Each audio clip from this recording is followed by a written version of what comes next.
Thank you, Jennifer. It's just, she came up to me and said, Diana, how should I introduce you? And I said, say whatever you want. It doesn't matter, it's okay. Almost everybody knows me. And for those of you who are guests, those of you who don't know me, trust me, if you join Toastmasters, you will get to know me very quickly. Not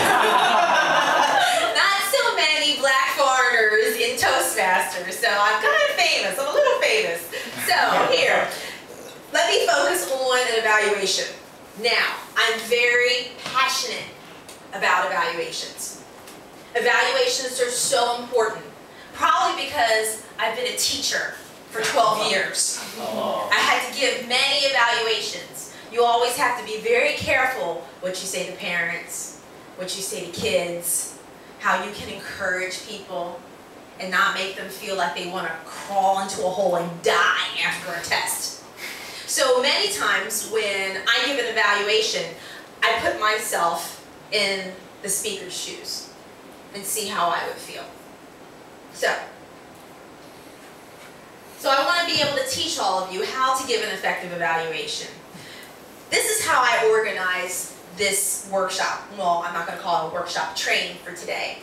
First, I'm just going to talk about how to give an evaluation, and then towards the end, I'll give you tips for the contest. So Oscar focused on the contest. I'm not only going to focus on the contest, I'm also going to focus on just how to give a good evaluation. Okay? So, my main points.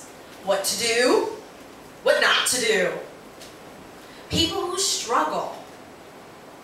It doesn't matter if the person's been in Toastmasters sometimes for 5, 10, 15 years. Sometimes I hear evaluations where the only thing they say are wonderful, positive things because they're still so scared of hurting someone's feelings. Okay? And I'm not going to say that that's a bad thing, but it's one of the things you have to learn being in Toastmasters, how to give someone feedback so they can improve without hurting their feelings and without being so scared that they're going to hate you forever, right? Okay? And this is an important part of a club. When I visit clubs, I always look for, how do they give evaluations? Are they honest?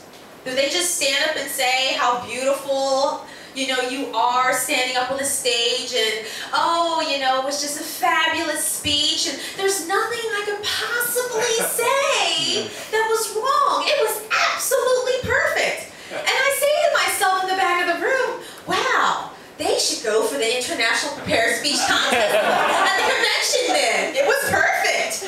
Why are they in the contest then? Okay? You should never stand up and give an evaluation like that. We should all strive to find at least 1 or 2 things, areas in every speech that can be improved.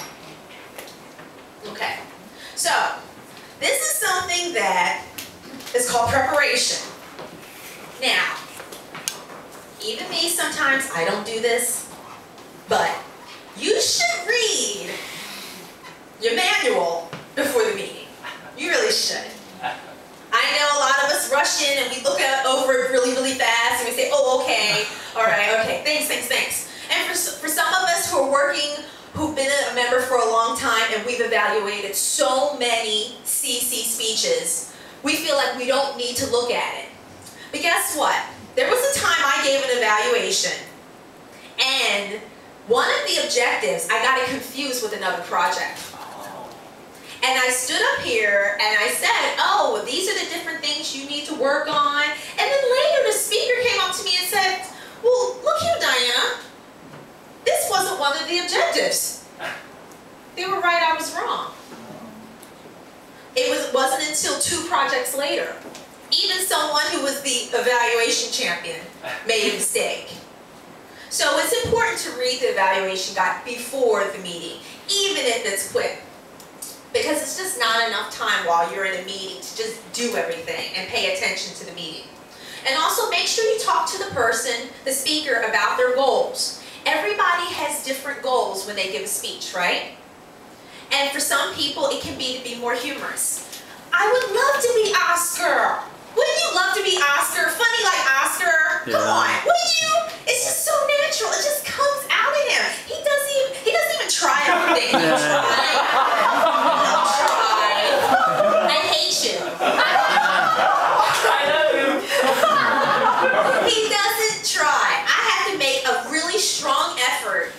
get up and tell a joke at my meetings. Really, Vicky knows. It's a struggle for me. It's a struggle for me. So one of the things I would love it if an evaluator asks me, it would be great if they say, well, Diana, what do you want me to look for? I would tell them right away. Let me know if I was funny. Seriously, it's a big problem I have. Tell me if I was really funny. And don't just pretend to laugh. Like, tell me the truth if something I said was really funny. Okay? But for all of us, it's something different. For some of you, it may be the he, she problem. For some of you, it may be third person S. For some of you, it may be organizing your speech effectively. For all of us, it can be something different. And even for a native English speaker, I have my own thing. It's being humorous. Okay, so this is something that may seem like it's obvious. You would say, oh, of course you gotta pay attention and stay focused. But you know what? Sometimes when people are giving their speeches, you're thinking about, oh, I didn't wash those dishes. They're still in the sink. I hope the roaches don't come out because I didn't wash them. Oh no. Oh, at work I forgot to do this one thing. You know, our minds are just 50 million miles away. And it's difficult for us to really focus and pay attention on the speaker. And that's the reason why the CL manual is so important. The first project is learning to listen. Learning to listen. So being an evaluator, make sure you do your best to stay focused. Make sure you encourage people in the meetings not to be walking around, not to be talking, but really being focused on the speaker. Because it's difficult for the evaluators to not think about what's happening at work when there's so many other things going on in the room. Okay? Always have an extra piece of paper to write notes, and the agenda doesn't count. Now this agenda on the other side is blank, but for many meetings, both sides, there's information. So you're writing in the little corners. And then when you're giving the evaluation, you're just like, yeah. And also, have another piece of paper ready for the evaluation, okay? And then here, what did I do? Okay, all right. So here, there's some points focused on speech. Oh yeah, right points focused on the speech and not the person. The speech. Let me repeat that. Right points focused on the speech, not the person. Now, Darson, he gave a speech where he mentioned some things about politics. Now, that is not against the rules. I looked it up on Toastmasters International. Now, if your club agrees, no religion, no sex, no politics, that's fine.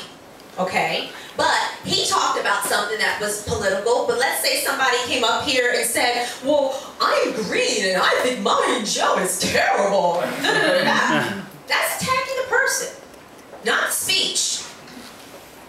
Okay?